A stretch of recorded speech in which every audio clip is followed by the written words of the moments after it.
Alors, dans un premier temps, vous allez tous dans le bouton Stat. Vous appuyez sur le bouton Stat. Il est possible que vos listes contiennent déjà des valeurs. Pour vous en convaincre, vous cliquez sur Edit, petit 1, Modifier. Donc, faites Entrer. Et là, vous voyez, par exemple, dans ce cas-là, les deux listes sont déjà remplies. Nous avons besoin ici que d'une seule liste pour faire la valeur moyenne d'un ensemble de valeurs. Donc, on va effacer, par exemple, la liste 1. Donc, on appuie sur Stat. On clique sur chiffre 4, donc Edit chiffre 4 pour effacer une liste. Et là, on va donner le nom de la liste. Elle s'appelle comment pour nous? L1. L1, c'est une touche bleue, c'est le haut de la touche bleue sur la touche 1.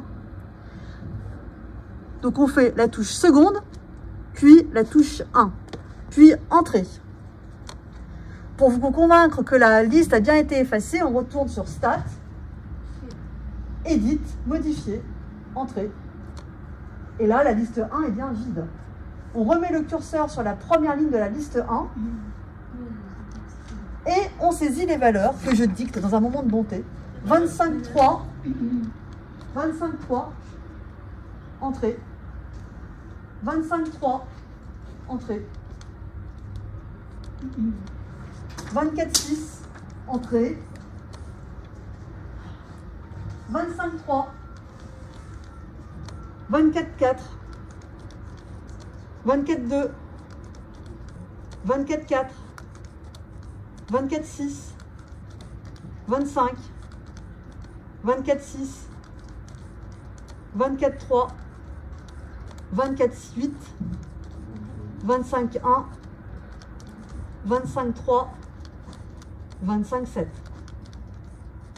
Ok, maintenant on va exploiter ces valeurs. Donc pour cela, on retourne sur Stat.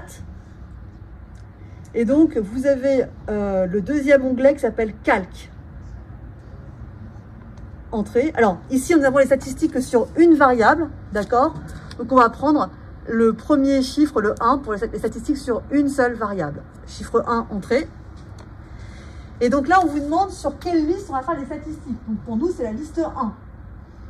La fréquence, on va effacer la liste 2, on s'en moque. Donc on met le curseur sur L2 et on fait Supr. Puis on va sur le curseur Calculer et on fait Entrée.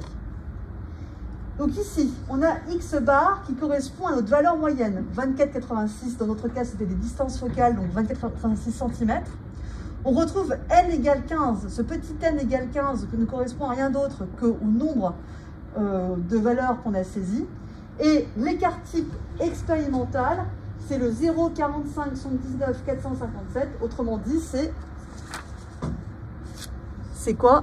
C'est SX. Donc SX sur la TI correspond à l'écart type expérimental qu'on doit utiliser pour en déduire l'incertitude.